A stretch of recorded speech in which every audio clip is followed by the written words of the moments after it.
Well, keeping on brand with Disney, we're going to head over to our top 5 segment, where this week it is top 5 IPs that Disney just hasn't bought yet.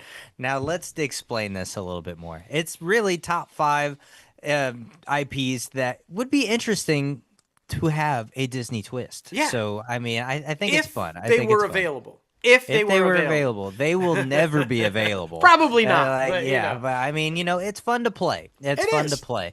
And like there's one on mine and one on yours that is basically the same, but I think it's very revolutionary in the sense of I think it would really work if it was Disney. I think I know which one you're talking about. Yeah. And I'm talking about for well, we'll say that. We'll say it a little bit later. But right now, number 5 for me is Wicked.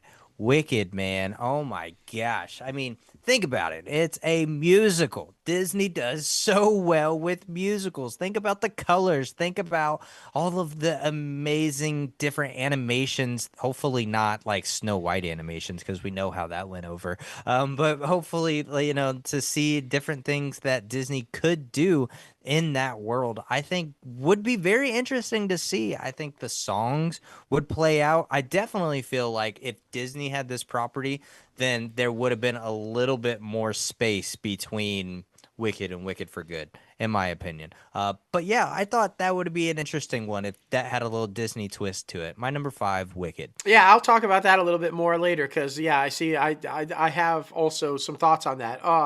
My number 5, Doctor Who. It is one of the longest running and surviving sci-fi franchises out there, and it's like the Law and Order of sci-fi. They every so often it's a new Doctor Who. They consistently replace the cast, right? But it works. And it's worked on like BBC. It's worked on all these like weird, where do I have to find it to watch it kind of a thing. So the fact that it's survived all these decades and unless you lived in Europe or could find it on some random God knows what channel over here, it's like, imagine if it was available. It was just, boom, it's on Hulu or it's on, I would love to see what Disney would do with full access to Doctor Who. What would it be, right? How badass would that phone booth be, his time machine? Like, where would it be? I'm just saying, I think a Disney-fied Doctor Who would be badass, And that is something you could continue to maintain live action or animated. I think a bunch of little animated features about Doctor Who would be amazing because then you could take it even further on the scope of what you can't do live action, right? Even with all the technology, I just think it would be amazing. So yeah, my number 5, Doctor Who. That's a fun one. Yeah, that's it. That'd be an interesting twist for sure, for sure. Number 4 for me goes to the Harry Potter franchise. What would this look like under Disney? I definitely feel like it would definitely be not as dark. If you go back and look at Chamber of Secrets, the second one, and Prisoner of Azkaban, those were 2 very dark films, not just like shot-wise, cinematography-wise, but also like subject matter-wise. And I think that would probably be changed, in which it's going to be interesting to see how HBO Max and Warner Brothers does with this new interpretation of the Harry Potter books for the television series with the younger kids. So that's going to be fun. But to imagine, if Disney had this property, I would look at it a lot like in between of the Harry Potters now and Wizards of Waverly Place, like meet in the middle of not so bright and peppy and not so dark and gloom. So somewhere in the middle between those 2 properties, I think is what a Harry Potter Disney franchise would look like, in my opinion. And it's just so fun to like try to imagine these. I'm trying to picture them in my head, and like while they're doing spells and stuff, it'd be very bright, probably a lot of rainbows. You know why it would work? Because for anybody who doesn't know, pretty much all of Disney's original films, right? Like Snow White and the Seven Dwarfs, basically all of them, like they're all from Grimm fairy tales. Yeah. Mm-hmm. And if you read the Grimm fairy tales, the Grimm brothers fairy tales, they're dark, twisted, nasty shit. And Disney Disneyfied them and made them the beloved characters that they are. But if you go back and read those books, they're scary. They're fucking scary. So I could see that. I could see them taking the Lord of the Rings, which is somewhat dark and and Disneyfying it and making them. I mean, come on. Like, think about it. Frodo and the Hobbits, they could be the next dwarfs. They could be go-lucky, like, Right. big feet, little floppy, fun guys, and so I, I could see it work. I could totally see your point. I could see it work. Yeah. Oh yeah, you're Harry Potter. I'm talking Lord of the Rings. I'm skipping ahead. I just blew my number 3. I combine them, but okay. So I'll just do number 3, and then I'll go back to my number 4. There you go. With your Harry Potter, I see that. I see them taking these dark franchises and Disneyfying them, taking these characters and making them lovable like they did. So yeah, my number 3. I need more coffee. I swear it's only coffee in there. Lord of the Rings. And we'll go back to my number 4, which I guess I can do right now. Pokemon. You know why I would like to see Disney get Pokemon? Because Disney is like the creator of goofy characters. Goofy! Is it a dog? Is it a man? We don't know. Like, they could take these characters, these beloved Pikachu and all these other characters, and imagine what they could do with that world. I think it would be amazing for them to take a hold of these goofy characters and put them in scenarios, make them more human, if you will, like they did with Mickey Mouse and all of that. I just think it would be really interesting to see how they would do that, because they are these beloved but quirky, weird characters, which is what Disney thrived on early on. Look at Oswald the Rabbit. Look at the first interpretation of Mickey and all these. I think they'd be fantastic with taking Pokemon and just running with it. Yeah, that's honestly like the biggest one that I wish I would have thought of that is on your list, to be honest, because like I really could imagine Disney doing Pokemon like Who Framed Roger Rabbit type of thing, where like the trainers are live action and the Pokemon are obviously CGI or what have you, kind of like a Sonic the Hedgehog type Without of thing doubt. right now. So yeah, I really was mad when I saw that. I was like, damn it, I should have put that on mine. That's funny. Well, my number 3, it goes to the Boy Scout himself. I feel like he is made for this, but Disney doesn't own this franchise, so it only makes sense. But I'm talking about Superman. Superman is supposed to be the bright, shining knight in blue trunks or red trunks, and I just feel like Superman and Disney were made for each other. But then came DC and Warner Brothers and denied them all of their chips. But I don't know. I think a Superman, it would definitely be like. Because I'm obviously like I love David Cornsweet. That's my Superman. But the majority of my life growing up, it was Henry Cavill. So when I think of a Henry Cavill Superman in a Disney universe, that's super weird. Like I don't. Yeah, that I don't wouldn't like work. it. No. It's very weird. I don't like it. But I could see a David Cornsweet in a Disney. But I mean, I think it would also be more lighthearted. I think you would probably get more Clark Kent if Disney Superman were to happen. It would probably be mostly Clark Kent and then some Superman. But yeah, I just thought that would be interesting. So number 3 for me, Superman. Well, look at it. If the Christopher Reeve Superman, right? That's the godfather of them all, the go-to, right? Very lighthearted. There were moments of intense stuff, but for the most part, he was the big blue Boy Scout, the campy guy, the nerdy Clark, right? And you saw that very heavily in Marvel's early films. Why? Because Kevin Feige came up under Richard Donner, who did the Superman films. He understood. There's a reason why Kevin Feige made anybody who worked on a Marvel film watch Superman. It was the bar they had to meet, right? So, and which is why James Gunn's films are very reminiscent of, right? He made it a point of trying to make it an honor to the Christopher Reeve legacy of Superman with, and Cornsweet carried that. No, let's put the trunks back on him. Let's make him a bit more goofy, right? While making him serious, which is what Christopher Reeve and Richard Donner were able to do so well. So, yeah, I think if Disney had it, I think they would go that route, right? Clearly, Warner Brothers tried to escape that route for a little bit, which was a mistake. We'll see what happens if Warner Brothers stays Warner Brothers or what the hell happens. But I think they're on the right path of getting that back. So, yeah. And now that we kind of bounced, you're number 2.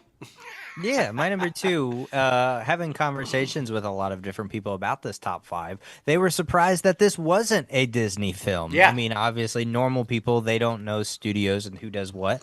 And I'm talking about Shrek. That's right, Smash Mouth Shrek. Oh my gosh. Yes, DreamWorks, Universal. That's where Shrek comes from, not Disney. Because, I mean, this came out in the time of Toy Story, Incredibles, like, all Ratatouille, like all of those great CGI, Pixar, Disney animation films that came out in that era. Shrek also came out in that era, and Shrek held their own with all of these different established IPs from the Mouse House. So everyone really thought that Shrek was a Disney property, but it's not. It's not. I can tell you why they thought it. Why? Because when Shrek was created with DreamWorks, you know who was still involved with DreamWorks and one of the founders of DreamWorks? Jeffrey Katzenberg. Jeffrey Katzenberg, who reinvented Disney animation with The Lion King, The Little Mermaid, and would have been at Disney except for the big fallout with Michael Eisner when he left to start DreamWorks with Spielberg. And so there you go. I mean, why do they think it's Disney? Because the guy that saved Disney animation created it. So, I mean, it makes total sense. It fell right in line with what Katzenberg was doing at Disney. He just took it to DreamWorks. And so that's why. If people thought it was a Disney property, it only makes sense. There you go. Katzenberg was a genius back in the day before he started these weird things that he's working on now or whatever, but he was a genius back in the day. I mean, maybe Quibi would have been successful if it was like 3 years later. Agreed. Maybe just ahead of his time. I don't know. Maybe, come on, Cats, get out there, do something, buddy. I know you can still got it in you. My number 2, back to what I was going to follow up with on Wicked for you. I mean, if Dorothy and Glinda don't scream Disney princesses, what? Mm-hmm. They're literally Disney princesses. So it only makes sense if Disney had this property that they would be Disney princesses. It's like it makes total sense. And I said Wizard of Oz instead of Wicked, just in the sense I want the whole universe, the whole kit and caboodle, every possible path of just bring it all and give us whatever. And I don't think a lot of people realize, that the book, The Wizard of Oz by Frank Baum there, dark and twisted. Mm-hmm. Very dark and twisted. It's not the beloved movie that we all know and love. It's a very dark, tortured story that became a very beloved film when they glorified and glammed it up a little bit. So I think Disney would even take it beyond that, right? They do it, Disneyfy, as I say. They Disneyfy it and turn it into like the Disney princesses and the franchise. And I think, I'm right there with you, man. I think it would be freaking brilliant. It's never going to happen. I'd go on record and say it would probably be more successful if it was a Disney film. Oh, without doubt. Without doubt. Yeah, it would be. And just case in point with that, look at Enchanted. Mm-hmm. How they basically took that and made it real world, right? Mm-hmm. What if they put Dorothy in modern day New York? Yeah, that would be so crazy, right? Like just an idea like that. But I could totally see that working. What if you pluck her out of Kansas and Oz, shove her into the middle of a big city? She's got to get a real job, and she can't just hit the slippers when the job ain't working out and go home, I think it would be great to see stuff like that. And Disney would be just, Dana, are you listening? Dana, work out something with Amazon MGM, and make it. I'm just saying. Right. I mean, how does that work? Do they still have the property since Universal made the Wicked movies? Like they do. Amazon owns The Wizard of Oz. So yeah. I don't know if that was a licensing kind of a thing with Universal as to what, but I think it was strictly Wicked rights. Yeah. Right. Which is why you see minimal Dorothy in the gang, right? It's like it's so but currently Amazon MGM owns well, let me rephrase. Warner Brothers owns it because of MGM owned it Ted Turner bought all of MGM's library at one point. Mm-hmm. When AOL Time Warner merged, that became Warner Brothers Properties. So MGM still has the banner on the front, but it's actually a Warner Brothers property now. Which, you know, you can figure that out. How Universal got it for so Wicked, but it's all like, you know. This. Yeah, but yeah, so thank you, Ted Turner. That's a Ted Turner mess right there. But he bought the library from MGM, but then Warner Brothers, and then, so yeah. Yeah. There it is. There it is. See how complicated Hollywood is, y'all? This is it. So it's a Warner Brothers property. There you go. Well, my for number now. one, yeah, for now. Netflix? Exactly. Oh God! Oh. Yeah. What will Netflix do with the Wizard of Oz? We're not there yet. Oh goodness. Anyway, well, my number one goes to Jurassic Park / Jurassic World. I think this would be a really interesting twist on, you know, this established IP. I think a Spielberg Disney movie would be very interesting. I don't know if they've ever worked together. I don't know if Spielberg's ever done a Disney movie. It would make sense. Excellent question. I feel like, but also Spielberg likes to go a little bit more edgy on some things, but not like too edgy, because he's not like a super edgy guy. Maybe he's produced some Disney stuff for with Ron Howard and stuff. I don't know if he's directed a film for Disney, but I feel like he's definitely been on board as a producer of like something with Ron Howard or something like that. I'm pretty sure. Yeah, but I think Jurassic Park / Jurassic World would have been a good Disney property. I think that would have done very well, if not better, maybe. I don't know. We're just playing what have yous here. But I think this would be interesting. Maybe like a live action like Land Before Time. I know that's probably a bad representation for everyone out there on the internet who has been hammering us for shit, but it's fine. But yeah, in my opinion, I think Jurassic Park / World would be an interesting Disney property. I like it. You know, okay, my number one, and this kind of goes back, falls under the whole Michael Eisner, let's create Touchstone so we can put adult stuff out, right? I think I would like to see what Disney would do with this property. James Bond. I just think about Disney in charge of James Bond. What would we get? I would like to see a James Bond film by Disney with Ryan Coogler at the helm and Michael B. Jordan in the lead. Damn, that would be good. Or even a woman. Give me like just like some. I can't even think off the top of my head who I would want it to be, because there's a handful that I think would just be amazing. But I feel like Disney would be brave enough to give us our first woman James Bond. I do. And make her a princess. I don't know. But it would be interesting. I really would like to see what they would do with such an iconic brand that is infamously known as, you know, sex and martinis and you know, the player Bond. And I would like to see what they would do with it. It would be, I don't know. Yeah, it'd be very interesting to see how they could move forward with a brand like that. And again, it falls back to what I was saying about what I think they need to do in the sense of taking risks. Like, what would you do with a property like that? How would you guard your brand but move forward with that risk? I think so. I think that's why I put it on the list, honestly. It's like, what would you do with that? So, yeah, number one, James Bond for me. Yeah, that would be a definitely very interesting turn of events, I feel like, for James Bond. Like, I can't even fathom that one. That would be one you would have to see, and like it's hard to even like try to come up with things that could possibly happen. Yeah. That's so funny. But you know, we want to know what your favorite established IP would be if Disney put a little twist on it. Or we want to know what IP would be interesting with a Disney twist on it. Be sure to comment down below in the YouTube comment section. Add us on X, Threads, any of the places on social media. We love the fan interaction. This was a fun one. This is a hypothetical, man. Don't get crazy. Don't get crazy. That's right. Don't come at us. We know they don't own them. We know they can't own them. Or never say can't. I'm just saying. Never say can't.